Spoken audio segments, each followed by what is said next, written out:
you and I chatted a few weeks ago, and you were talking a little bit about like the content creation community and potential unionization as something that you find interesting. So I'm curious to know, when did you first start thinking about that type of community or unionization, whatever it is, and what would that look like in your view? Yeah, I think I started looking at it because when I eventually, like, I was making content, and then a year into it, I was like, I'm gonna try to monetize this.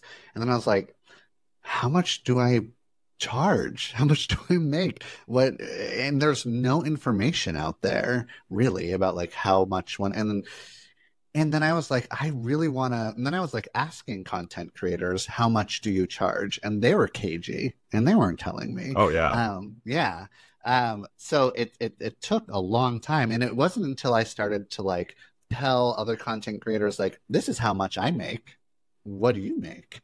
And so it started with just sort of like, let's all get on the same page and charge similar amounts or charge even more, Hmm. whatever. And that started to like become like I started creating a community that way.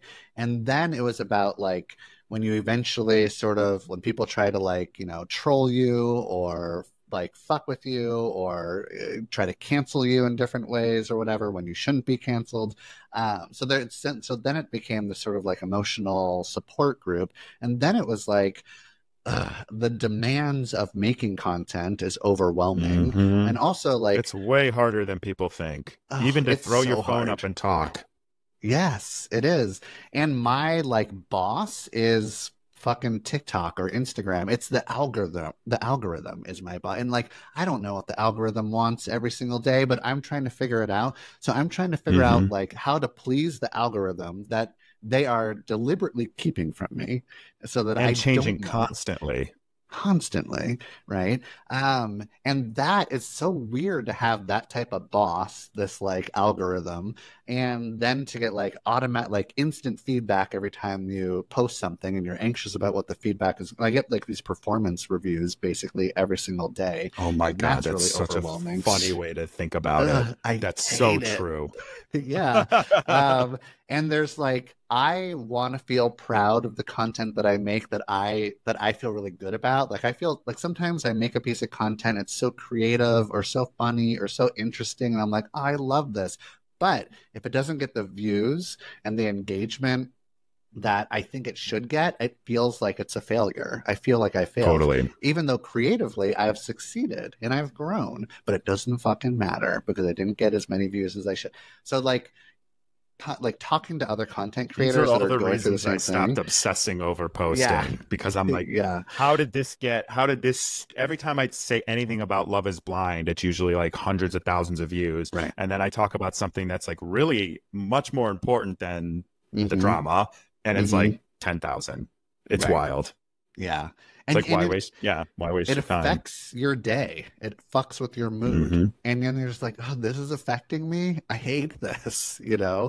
Um, so and we also don't have any like power. Like we can't like call somebody at TikTok or Instagram or YouTube and be like, hey, No, it's a what's going on? void. Yeah, it's a total void. We can email people. We don't know if those are good emails. They probably won't get back to us. It's like took me forever to get like verified. It's so weird. So like Yeah. if we had some sort of power to like just be Process.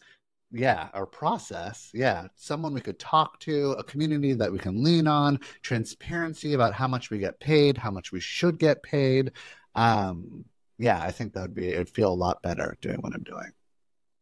I admire that. I hadn't thought about that before you mentioning it to me. So I think you're spot on with that. And I actually think that would probably happen before or really quickly if you've got the right amount of people involved in that. Probably. I think it could be, yeah.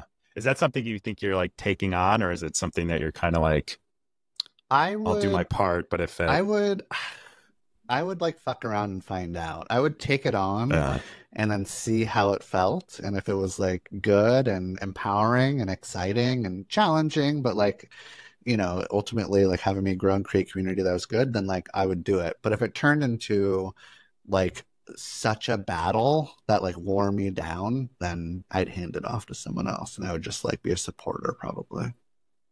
Well, if it's anything like reality TV, it's a Yeah. exhausting trying to corral such giant personalities to like move Yeah. in the same direction is a lot harder than one might think. So Yeah. I admire, I'm not saying it's impossible. I think it's very possible. And I think it's awesome that you have such a passion for it. But it is funny too, because I think you should.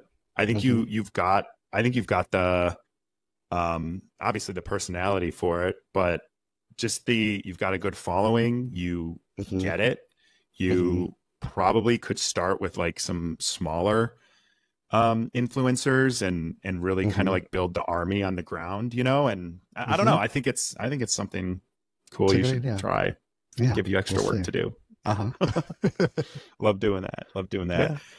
Cool. Well, you have my support there. And I can't believe I almost forgot to ask you about your book coming out. I think it's June, right? And it's July. Okay. July 9th. Tell us about your book.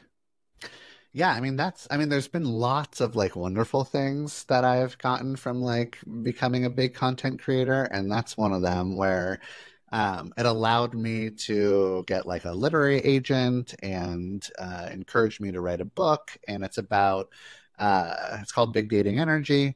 And it's about, finding like being your authentic self and finding a healthy relationship that's a good match for you.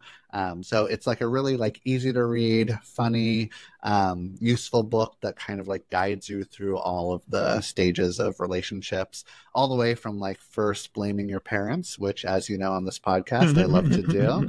So I blame parents and I blame society and I blame Hollywood for all your relationship woes that you have. And then we kind of go into like, how can you take responsibility for how you were impacted, and then find somebody who's a good match for you. And then eventually also like one of my favorite parts of the book is like how to break up with somebody, like how to be a good breaker upper is like, that's one of the first questions I like want to ask somebody when I'm like dating them is like, are you a good breaker upper? I wish I could interview your exes just because I feel like it really reveals the kind of person you are. Because it's hard. That's hard to break really up with good someone. Point. Yeah. It is. I haven't been a good breaker upper and I had to work hard at becoming one and I'm still learning, What is a good breaker upper?